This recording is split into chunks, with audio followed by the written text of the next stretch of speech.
Hello, everyone. Welcome to the 104th ICC webinar. My name is Dr. Junior Tu, and along with my colleague PY Cho, we will be moderating today's webinar. Now, today we have a very familiar face with us today, um, Dr. Bernard Tansipek. Now, Dr. Bernard Tansipek received his training at the Department of Plastic Reconstructive Surgery at the Philippine General Hospital and has been inspired to undergo craniomaxillofacial surgery training in Taiwan because of the lack of adequate services and options provided in Philippines. Nowadays, Dr. Tansipek is the founding member and the present board of the Nordhoff Craniofacial Foundation in Philippines, and which he established together with his mentor, Dr. Samuel Nordhoff. And in turn, he has been inspiring surgeons, dentists, orthodontists, and speech therapists with the goal of providing complete and comprehensive cleft care to the Filipino children. So today we are very honored to have Dr. Tansipak to come and speak on the topic of the facial clefts experience, along with two panelists, Dr. Jordan Steinberg and Dr. Ike Tamada. Now, without further ado, I'd like to welcome Dr. Bernard Tansipak for his talk. Hello, good evening. Can you hear me quite well? Yes, we can hear you Okay, all perfectly. right. Thank you. Let me start. I share my slide. Here we go. Uh, all right. So I know the topic that was in the poster was facial clefts, but I placed in the nasoethmoidal meningocele because I think this is an integral part of the management, as I feel it's maybe part of the facial cleft issue that we face. All right. Thank you. But first of all, but thank you to the ICC and Dr. Lowe. I see you're over there, and our panelists for listening to my experience. So I just want to disclose that most of the patients here are patients of the Nordic Craniofacial Foundation, and I'm presently the president. And most of the patients and their guardians have consented to have their pictures presented here. All right.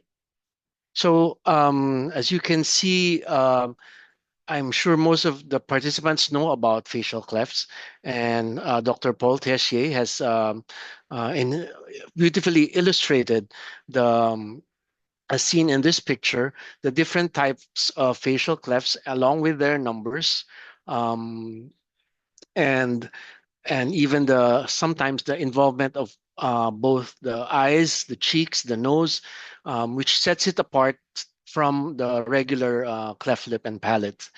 In the Philippine General Hospital, as you can see on the right, our numbers have actually been going down when it comes to the number of facial clefts. So I don't really know if this is because of improved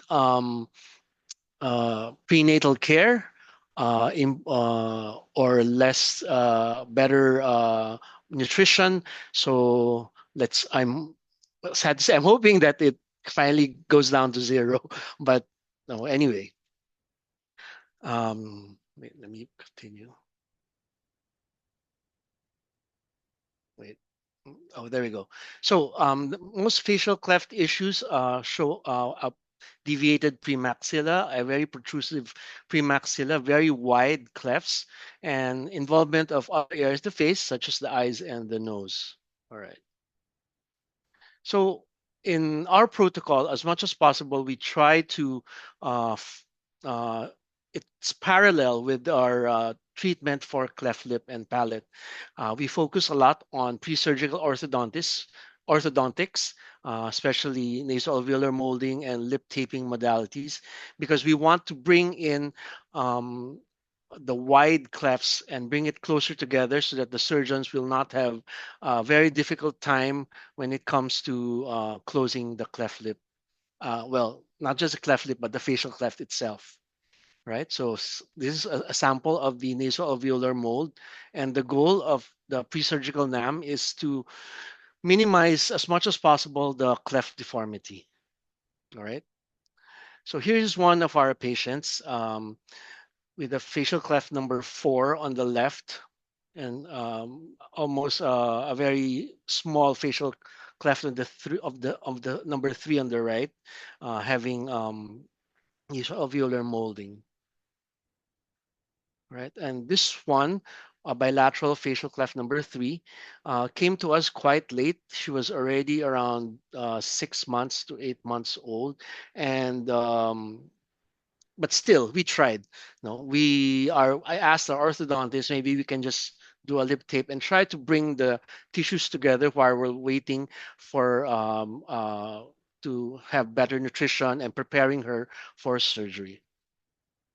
This is another patient with a facial cleft number 3 on the right, and as you can see, it involves even the eye. So we have our ophthalmologist came in and told us that she couldn't save the eye because it was microphthalmic, meaning severely atrophic, right? So initially, again, we tried to use our nasal alveolar molding as a way to try to decrease the cleft size, as well as to bring the premaxilla to the middle. All right. So in the surgical management of cleft, facial cleft, there are two schools of thought. One is multiple Z-plasties on the face, and the other is rotation advancement of the uh, basically of the flaps of the cheek.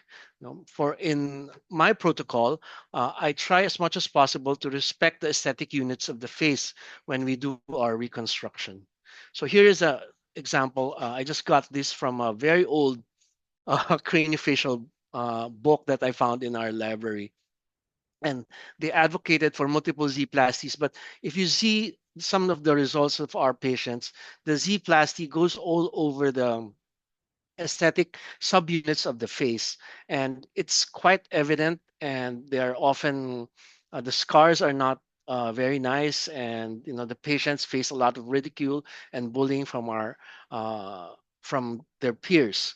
uh, Meanwhile, the facial rotation advancement of the cheek, this was, I think, in a journal by Dr. Henry Kawamoto, and it respects as much as possible the aesthetic units of the face and hides the scars along the lines near the base of the nose and the filtral column, as well as the inferior border along the uh, subciliary area of the eyes.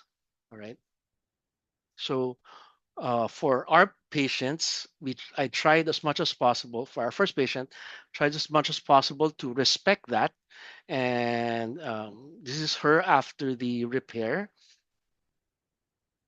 And then for our second patient, again, I tried to um, respect all the aesthetic subunits and placed all my incisions around the borders of the subunits so that the scars will be as minimal as possible.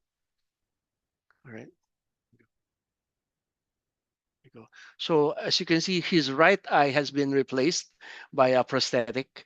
But this is, again, I try to rotate and keep everything along the aesthetic nasal subunits.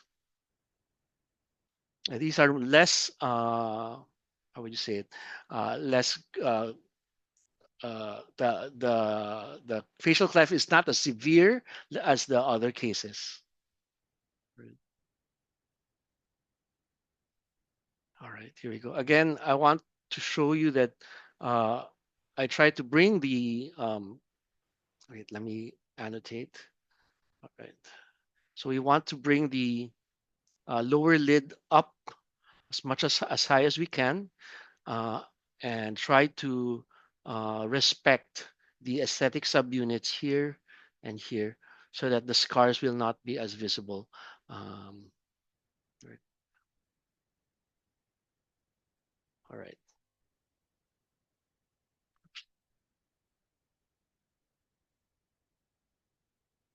Wait, sorry, I'm having a hard time. There we go. Again, these are another patient. So one of our major problems, as you've seen in the previous slides, are the ophthalmic symptoms, ophthalmologic issues, because a lot of patients come to us quite late, and the PGH being a tertiary referral center. So they usually already come with a lot of ophthalmologic issues. And although our ophthalmologists, we work with them and try to save the eye as much as possible, but a lot of them already have a thin keratinized film over the cornea. This is another patient with a facial cleft number 7 and 5 altogether. Um, I had no choice but to do the multiple Z plasties, but this time the the my goal was to deflect the Z plasties away from the front of the cheek aesthetic unit. So most of them are towards going towards the ear, so that the Z plasties will not be seen as and for the Z-plasty along the facial cleft number 7, we try as much as possible to make the Z-plasties going upwards, to make a smiling, so that it goes together when the patient smiles. So the Z-plasty would go, the final limb of the Z-plasty would be going up. All right. Then after, as like any other cleft patients, they will most probably need alveolar bone grafting, because the cleft goes all the way down to the alveolar ridge. For this patient, I did a bilateral alveolar bone graft. Um, yeah, and now she's undergoing orthodontic treatment. Same with this patient. So this is her. After right now, she's a teenager and she already underwent bilateral alveolar bone graft and undergoing orthodontic treatment. Right. And same here. All right. All right. So this is another. After alveolar bone graft, I'm faced with older patients who have facial cleft. This is a facial cleft 0. Someone previously had already fixed her nose and actually put in a silicone implant to elevate the dorsum of her nose. As you can see on the occlusal view, she has a traumatic bite, so it's like a scissor bite. uh, our orthodontist refused to put brackets on this patient, so there was no pre-surgical uh, orthodontics. We went straight to orthognathic surgery. I used dental arch bars, and it was a two-piece Lefort one and a BSSO. So here we go. This is her after the orthognathic surgery, and this is the bite. Uh, in the middle, while the orthodontist was finishing the case. All right. This is another case of a median facial cleft. Again, she came to us already quite old. She was already a teenager when she came to us. So our first goal was to fix her nose. But as you can see, we also started her on orthodontic treatment after alveolar bone graft, and there was a skeletal class 3 occlusion. So we proceeded with um, orthognathic surgery. Then after orthognathic surgery, we did a rhinoplasty with a rib cartilage graft. So there. All right. So I wanted to go to segue into nasoethmoidal meningocele because uh, I I have a I think it can be part of the facial cleft uh, issues.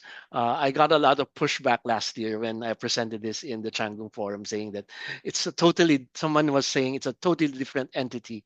So I don't know. So I place it. I just want to show it because it be a facial cleft number 014 going into the cranium. Anyway, as you see our numbers, again, I see our numbers are decreasing on the right, almost zero in the past 3 years since the pandemic. So I don't know if this is due to better nutrition or better uh, prenatal care. So basically, the nasoethmoidal meningocele are structural changes to the frontal and ethmoid bone so that there's failure of closure of the frontal ethmoidal area. And there is a canal or a tunnel that communicates between the brain, which is intracranial, and the extracranial area. So my target for our mesoethmoidal meningus repair is about around 12 to 18 months of age, and we have to make sure there are uh, no as much as possible to avoid or treat any other neurologic anomalies such as hydrocephalus, arachnoid cyst, signs of increased intracranial pressures, and other vision issues. So for a child like this, so this is a different patient. I just wanted to show that we used a modified Chula technique. Basically, we open the cranium, we do a minimal triangular shape osteotomy to show or to expose the intra and extracranial tunnel so that our neurosurgeons will be able to close the defect. And we usually either split the bone that we got from the osteotomy to close that defect. All right. And then we do our extracranial repair. Again, it similarly the extracranial repair. We try as much as possible to hide all the scars along the aesthetic units of the face. So, like for this, for example. So again, I tried to hide the aesthetic unit on the right side along the nasal side walls. And this is one of our patients I'm quite proud of because she sent me her after we did her nasoethmoidal meningus repair. She came back for a rhinoplasty with a rib cartilage graft, and she sent me her graduation pictures when she finished college, and she's now working in the government office in the north of Manila. So here we go. So why do I say I think this is important learning actually for me as my in my growth as a surgeon because we are faced with patients like this. He had a facial cleft uh, number 3 on the right, but here in this area, this is actually a meningocele coming through from the into the nasal cavity. So I had to ask all our neurosurgeons to come in and we did a full craniotomy to try to close that segment. I mean, that meningocele, close it. And we did like a facial bipartition type of osteotomy to bring in the right part of his maxilla together with the eyes to bring it into or closer into the other side of his face. And then we did a VY type of repair to bring down the nose. All right. So, okay. And this is another patient. Wait.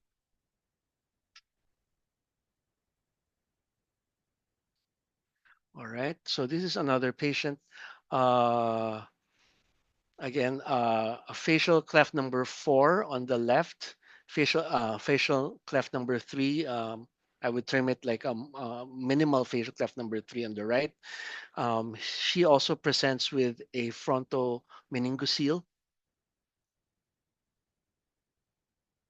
This is the CT scan of the patient.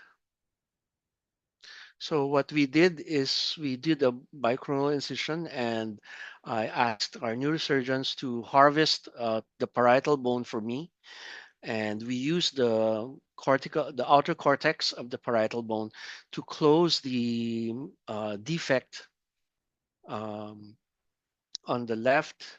And then here we have our, uh, I had to release the upper eyelid off the fibrous attachment from the orbit and skin graft the defect as and close the skin portion. Then we close the area with facial rotation advancement. So this is the patient. I think a month after surgery. All right. So what else is there? Right. Actually, this is short lecture. In summary, I think I would like to just say that whenever I do a facial cleft case, I try to respect the aesthetic units as much as possible. And in some cases, difficult facial cleft may need multiple surgeries or multiple interventions just to fix their uh, deformities. And it entails a close cooperation with neurosurgery, orthodontics, and even prosthodontics when dealing with these cases. So, yeah, thank you. Thank you so much, Dr. Tansipek, for your amazing lecture. And also, congratulations on your results. Those Thank you. are really beautiful results. And Thank so you. at this time, I'd like to invite our panelists for some panel discussion. So first, I'd like to ask Dr. Jordan Steinberg for some comments. Hi, thank you very much. Very nice presentation. I was wondering if you could speak maybe for a minute about your approach when there's an absent eye. So cases where with anophthalmia or hemiarrhynia, when you have, an absent formation of a nose on the affected side. What has been your approach to those two problems, and what age would you do any additional stage of reconstruction after you've repaired the soft tissue in infancy? For our patients with anophthalmia or microphthalmia, I usually bring in our ophthalmology colleagues to help me plan because they usually would want to create a space to be able to put in a prosthetic. So, and this prosthetic actually increases in size to sometimes as to to mirror the other eye. So so far, to tell you the truth, if it's n- I, we've had we did not have a very large experience because the cost of the prosthetic eye is out of pocket, and Mhm. usually after the first or second prosthesis, the patients just want to don't have it have the next other eyes prosthetics done for those without a rhina that I have not had experience with that, so I cannot really comment. I've had some patients that come with the discrepancy in the size of the nose, and I usually wait until they reach around 15, 16 before I do any nasal reconstruction. But if the patient would require orthognathic surgery, then I would wait until the orthognathic surgery is done before doing the nasal reconstruction. Yeah. Thank you. Yeah. Thank you, Dr. Steinberg. Next, I'd like to invite Dr. Ike Tamada for some comments. Yeah, thank you for your very informative lecture and beautiful result. I only have some cases of facial clefts, but I can tell that the surgery you are performing is very challenging. And I have a few questions I'd like to ask you. Could you please comment on each one? The first one is that you mentioned that treatment for facial cleft is like parallel to normal cleft lip care. But when treating facial cleft, there are also eyeballs problem to consider, like the question from Dr. Jordan. And there's a risk of corneal ulcers. And how do we manage that kind of risk before and after surgery? Okay, so for my comment about the treatment being parallel, I meant what I meant is it's similar, meaning the after the lip repair and the palate repair, they still have to undergo pediatric dental care and then speech therapy and then nasopharyngoscopy to check for their speech, alveolar bone grafting before orthodontics. So it's quite similar to what our cleft lip and palate patients undergo, except, of course, with the exception of additional issues like the orbit and that. So one issue I think that I'm often faced with the orbit is for, again, as I told you a while ago, we've had some patients with microphthalmia or small eyeball, or there's absent eyeball. So I usually bring in the help of our ophthalmologist, and we try to create a space for the prosthetic eye to be placed into to the to the to the absent orbital socket. For patients with risk of eye irritation or keratopathy, and I have to, and you already have signs of that, I usually do a tarsorrhaphy, especially for like my last case where there's you have eye exposure. We try to release the upper eyelid and the lower eyelid so that they can be closed, and I do a tarsorrhaphy to close that eye post-op so that it will protect the eyeball from exposure. Yeah. Thank you. Okay. You use the tarsorrhaphy Yes. for that. Yeah. My second question is, how do you think about the timing of surgery when there is a orbital dystopia? Oh, okay. Do you do box osteotomy? Yes, Uh, I have not had experience with doing a box osteotomy to change to deal with orbital dystopia. My I still need to maybe discuss this with our ophthalmologist, because um, s- most of the patients already, when they come to me, already have their vision set. So if we move the orbits, then they will have some sort of diplopia, right? So that's my problem. Yes. So I have not had patients that I had to do an orbital box osteotomy. okay. Sorry. Thank you. Maybe Uh, I'll call you in for help when we have to do that. my third question is about the nasal ethmoidal meningocele. Yes. And would waiting until age 1 to treat a meningocele increase the risk of loss of visual function or uh, meningitis? No. Oh, okay.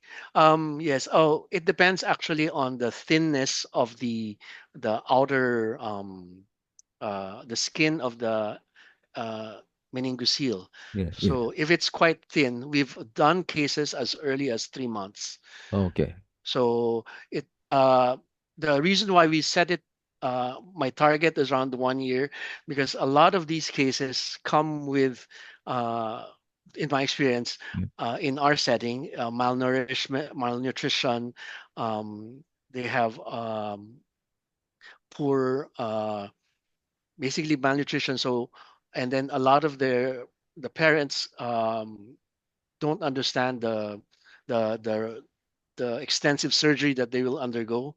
So even getting the diagnostics like a CT scan is Mm. quite difficult. So it's might when I say 12 months, that's my target that I want as much as possible. I push them that by this time it should be have been done. But of course, we can do it earlier. Thanks. The next question is my last question. For me, it is interesting to note that the number of patients with facial cleft or not as model meningocele are decreasing in your country. Were the treated patient roughly the same age group? Doesn't that mean the numbers of untreated patients were reduced with proper treatment? Uh, I cannot say the numbers that I showed you. I cannot say for the entire country. This is only for what we see in the Philippine General Hospital. So actually, when we go to Davao with Dr. Low and Dr. Dax, we see a lot. There's still some patients with facial clefts that we see. So the numbers that I showed you are only for maybe the Philippine General Hospital. So this is located in one of the major cities. So I would think that maybe because it's a progressive city, maybe because of nutrition, it has brought down the number of cases. And for your second question, can I ask again? I don't So, understand. I'm sorry. So it doesn't mean that there used to be an untreated patient in the past. Yes, yes, yes. So I still sometimes we get patients that were treated uh, uh, by a mission setting. Sometimes we get patients that were sent to Australia, for example, sent out another country, because there are some foundations who do that. They bring patients to other countries and then bring them back. And then, of course, there are still some patients that are untreated. Yes. So we still get, for example, in the nasoethmoidal meningocele, we had to treat someone who was around 20 years old. In one of the cases. Yeah. I see. Because I was in Adelaide Craniofacial unit, so I saw some patient from Asian countries to treat meningocele and craniofacial anomalies. Yes. Thank you very much for your lecture. Yes. Thank you. Yeah. Thank you. Thank you, Dr. Ike Tamada. Last but not least, I'd like to ask Professor Low to give us some comments. Okay, Bernie, thank you very much for your talk. I was expecting that you will go more detail about sorry. About the facial cleft, especially TCA number 3, because I was working with you in several missions that I saw your operation, and which is quite sort of standardized procedure that you can go step by step. And I believe Bernie is one of the few surgeons in the world that has the most experience of treating facial cleft and also encephalocele. So and Bernie worked in the Philippine General Hospital, which is the most important, largest government hospital in Manila and the Philippines. So he has lots of experience. Let me go first, since we still have time. So let me go just point by point. Number one is I was quite interested to see that the encephalocele and facial cleft, the patient number is decreasing, and actually is very significant decreasing in recent years.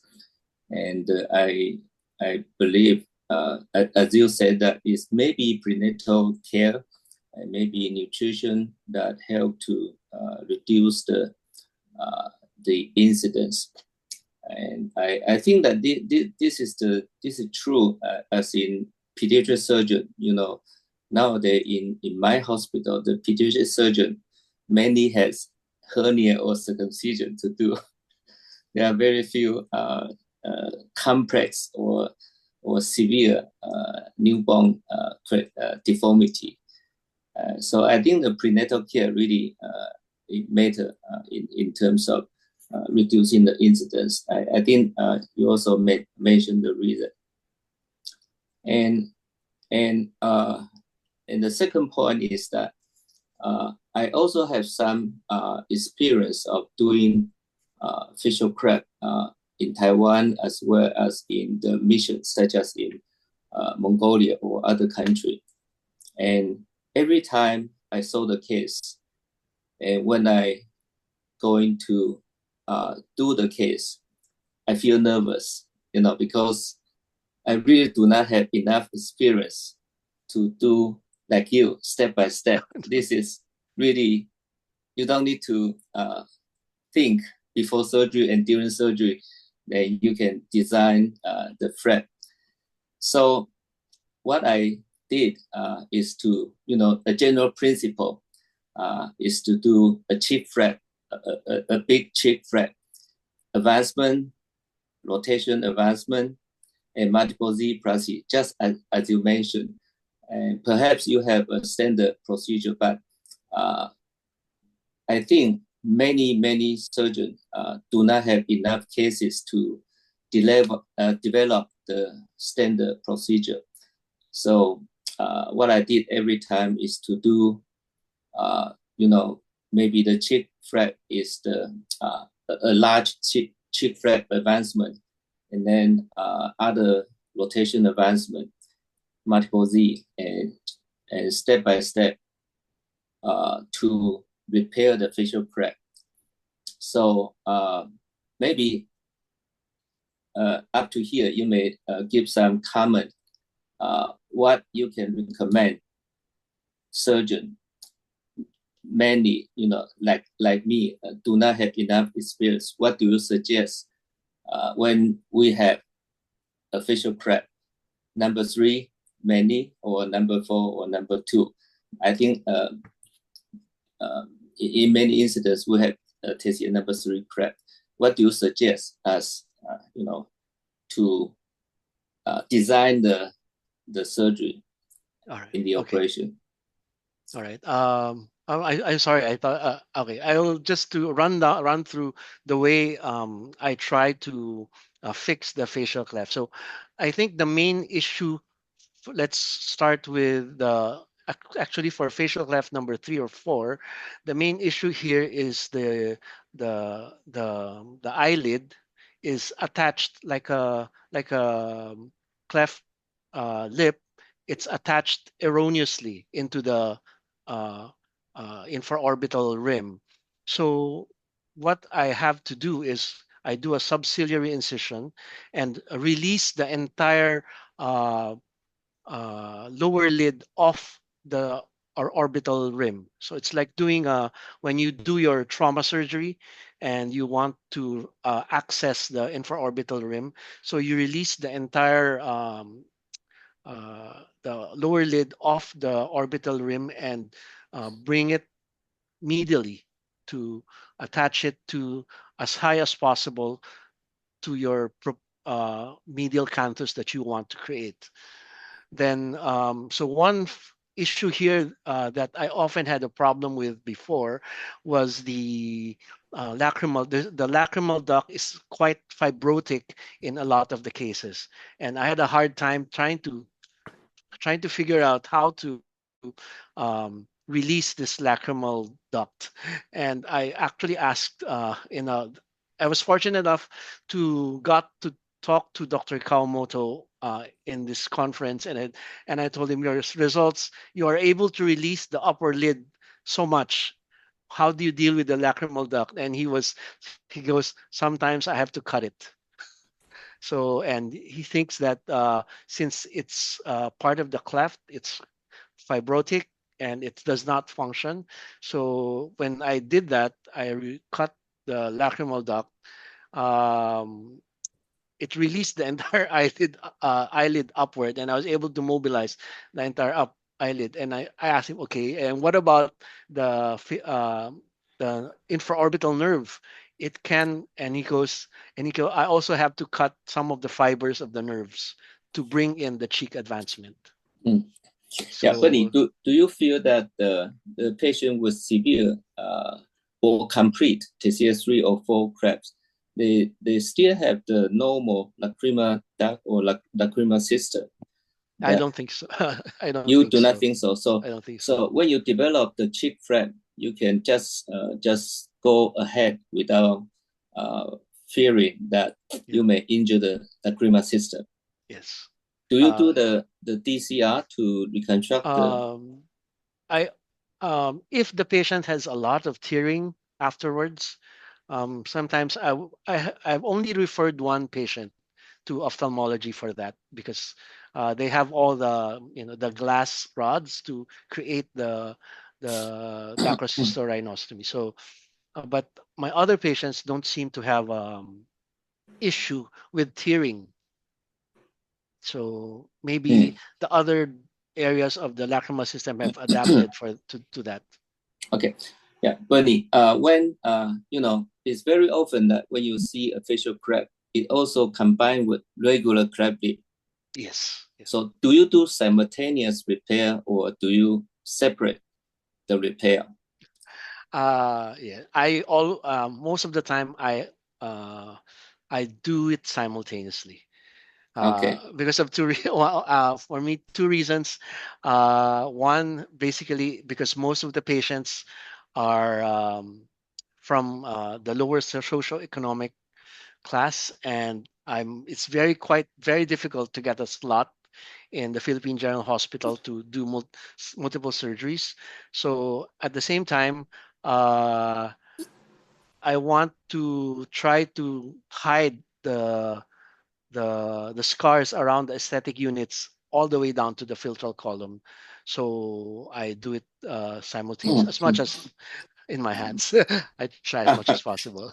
So your consideration is to do it the same time because of the economic situation or Yes. the patient living far away that Yes. you feel that simultaneous is convenient. But because since in the audience we also have some doctor that their patient could be available, whether in terms of time or in terms of the treatment fee. That let me tell you, because I checked the literature and I reviewed the result from the simultaneous repair, and I found that actually many of the time the result is not perfect.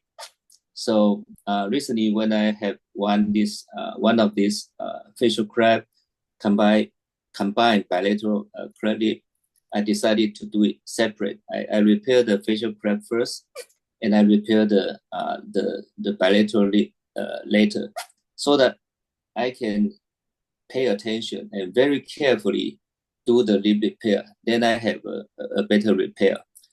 Certainly, I still need a long-term observation, but I can tell the audience that when you have difficulty to design the flap, I think a very easy way is to separate the procedure.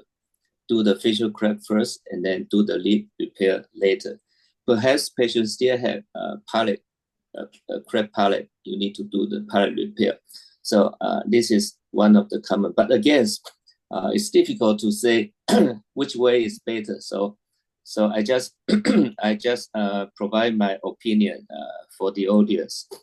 And then I also have question for you that I observed from your case and also as well as from my case is that the media canvas and the error base rotation, the correction, many of the time is incomplete, meaning that the media canvas is still lower than the normal position and the error base is still tilted upward.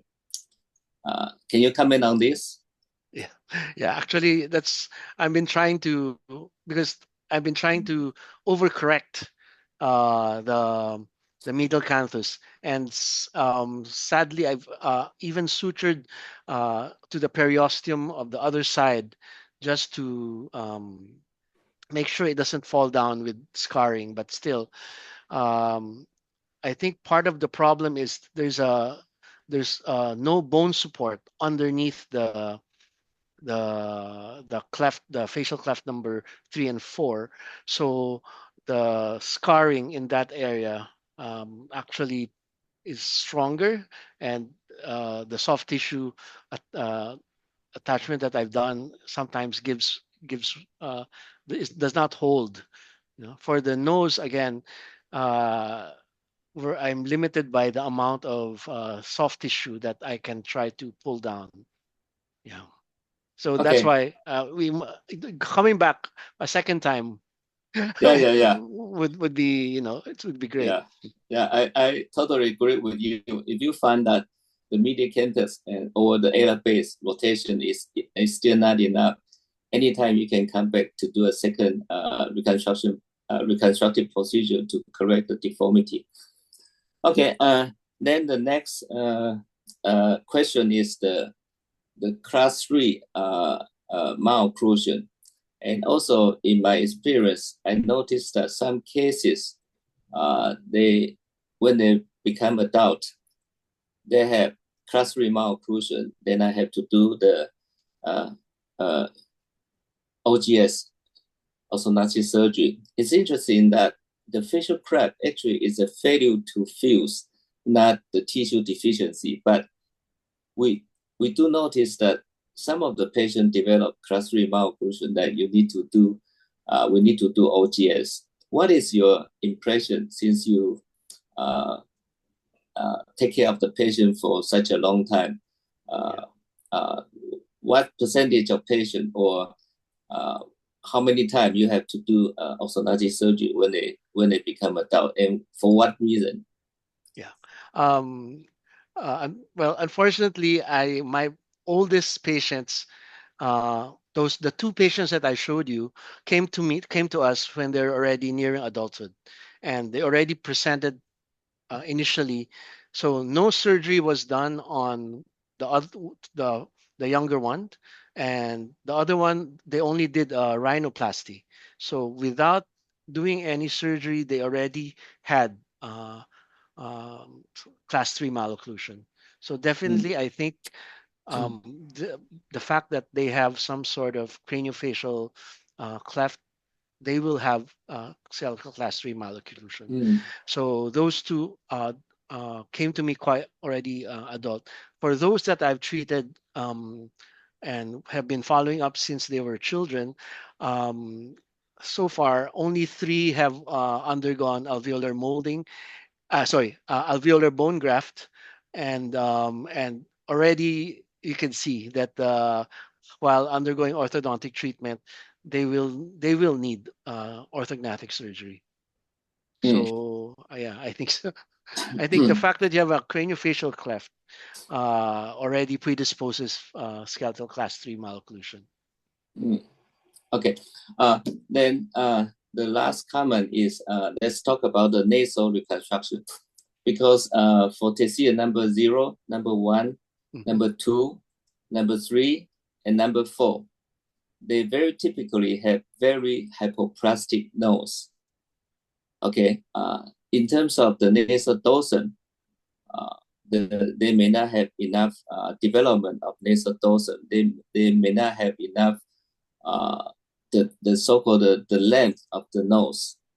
Just the whole nose look very depressed and very short in vertical length. And how do you do the nasal reconstruction, especially when they become adult? Yeah. So for my cases, the ones that I've done, usually it's an open rhinoplasty with diced cartilage graft from similar to Chang, and then I do a septal extension graft to bring the nose forward, the nasal tip forward. So usually they have a what we term as a foreshortened nose, meaning the tip of the nose is turned upward. So we use a septal extension graft to tip it forward. But again, there are soft tissue limitations to that. So my I wasn't able to get a picture of my another case of a facial cleft with I had because I had to do a forehead flap to reconstruct the one of the ala Mm, because it was really hypoplastic compared to the other side. mm. Yeah, sometimes I feel that the septal extension graft may not be enough to Mhm. lengthen the nose. Because to me, I like to do septal extension graft for patients with regular crack, but for craniofacial crack, sometimes I found that only the septal extension graft may not be enough. Also, the nasal dorsum reconstruction is quite important. So what I do is to use the rib cartilage graft, costal control graft, and also I use so-called VY advancement flap all the way to the forehead, and then open the whole nose from the lateral.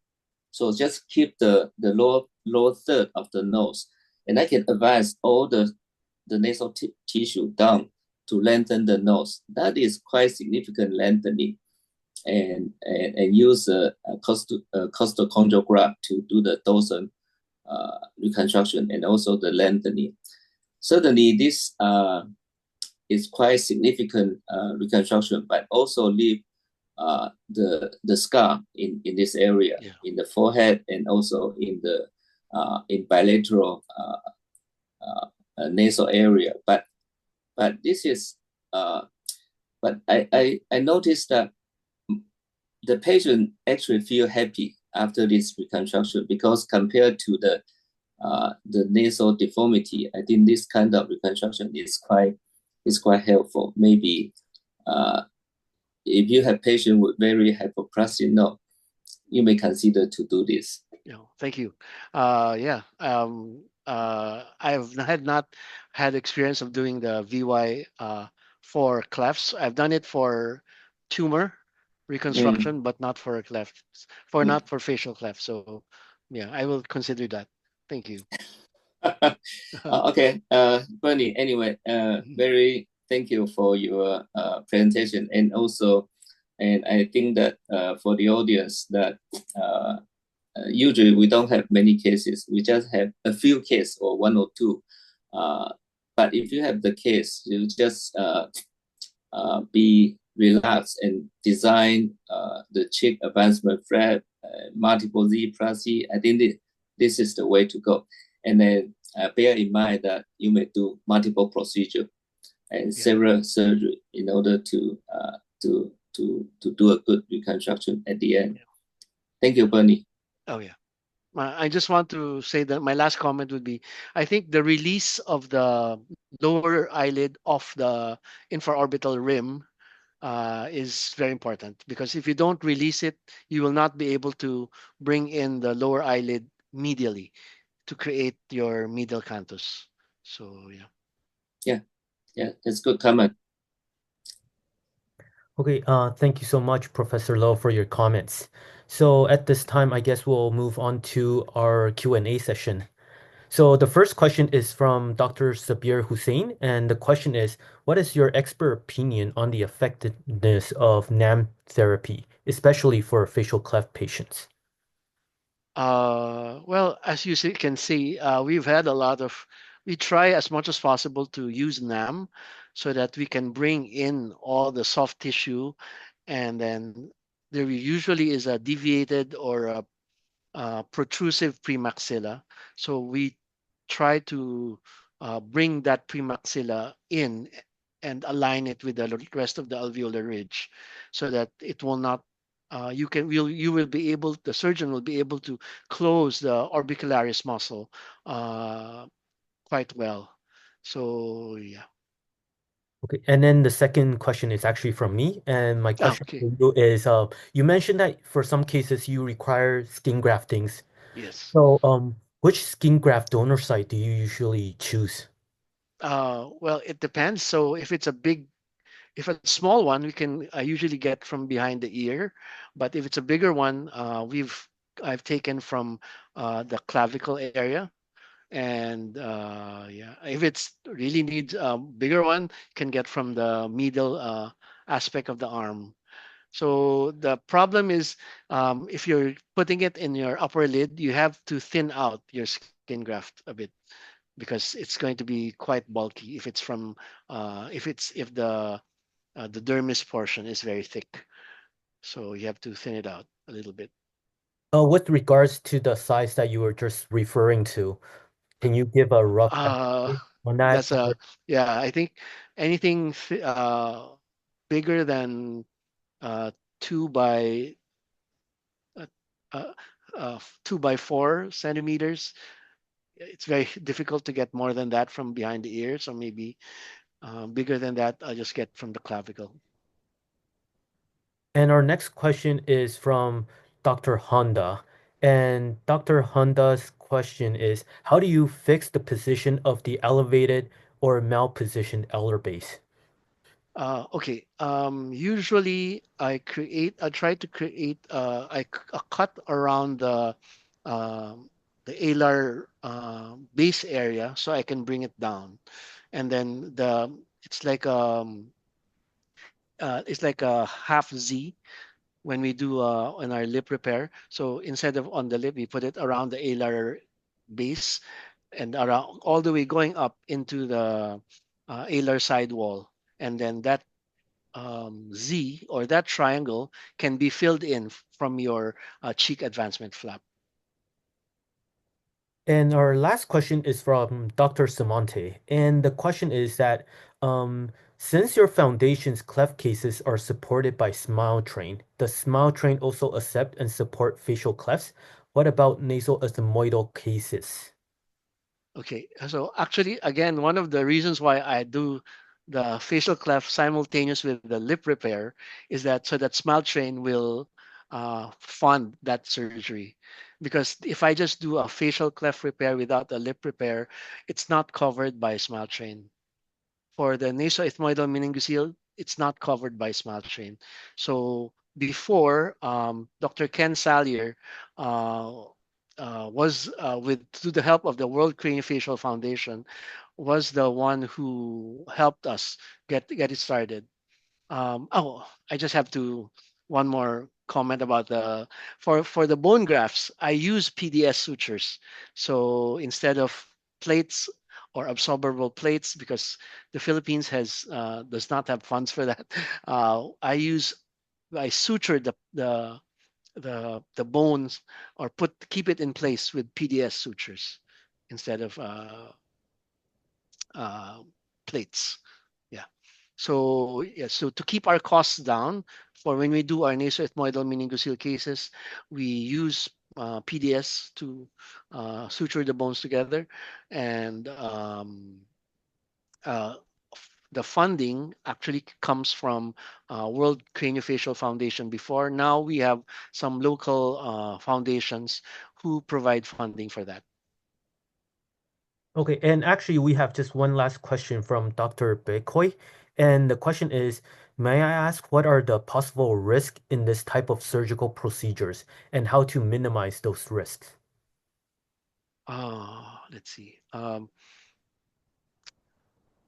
For the facial cleft, I think blood loss is the major risk here because you're doing in a small child, you're doing a extensive dissection of the orbital rim, of the cheek advancement, and then you're doing a lip repair.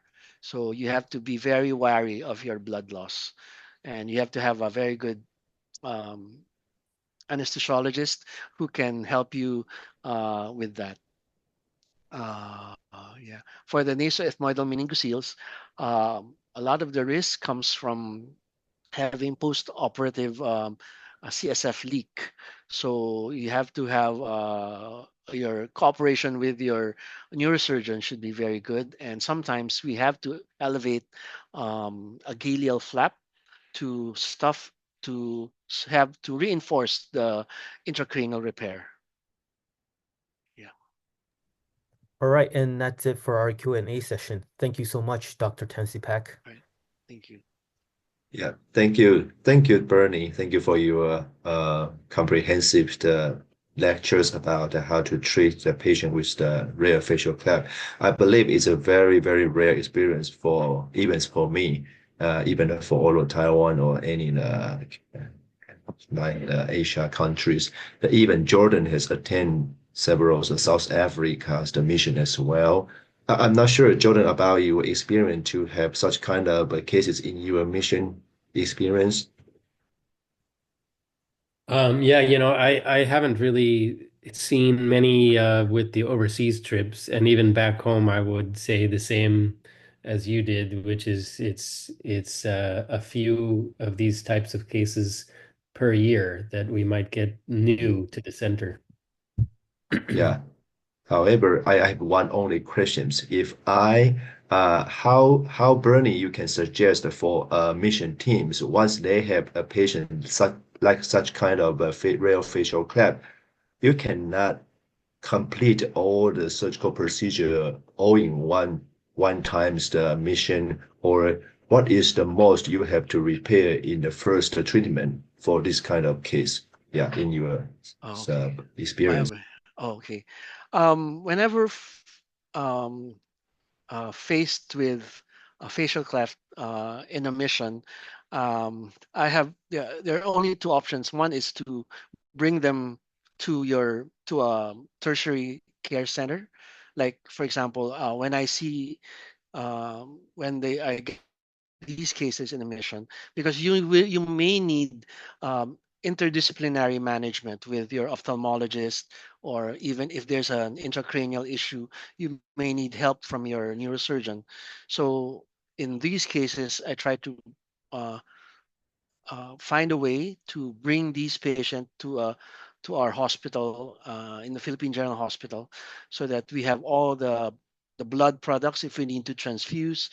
We have an ICU care, so we try to bring them. But if they do not if they cannot go there, or cannot make or the cleft is not as severe to need a multidisciplinary intervention, uh, maybe you can try to close the facial cleft number 3 or 4 right down into the alar area, and then to bring down the nose, and then come back and do the cleft lip afterwards in another setting.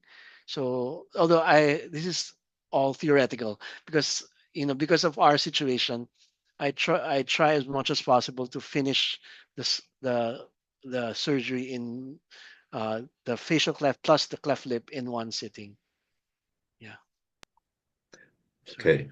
Thank you, Bernie's the experience to let us know. Yeah, finally, I have to say thank you, Bernie, to give us such a very invaluable experience to treat such kind of patient. And thank you, Jordan, the comment, and Dr. EK's comment as well. As routine, I would like invite all our audience to make me open your screen and turn on your screen. We can have the group photo with Bernie together, and please leave your smile with us. At the same time, I have advised our next ICC, the webinar that will happen 3 weeks later, and our speaker is Professor Fayyaz from Pakistan, and his topic is the palatal fistula difficulty index, a novel assessment tool to predict the prognosis of closure of palatal fistula. Okay, thank you for my friends coming, and I will count to 3, and you can maybe cheese or anything, or the small heart. Okay, 1, 2, 3, cheese. Cheers. Thank you very much for all our friends that come participation today. And thank you, Bernie. Thank you for your great talk. And thank you, Jordan Thank you and very EK, your comments. And thank you, Professor Low. Yes, thank you very much. And looking forward to your participation 3 weeks later. Thank you. Bye bye. Thank Bye. you, Ivy. Hello. Thank you, Kamis. Thank you, Professor Handa. Thank you, Dean. Yeah. Have a good day.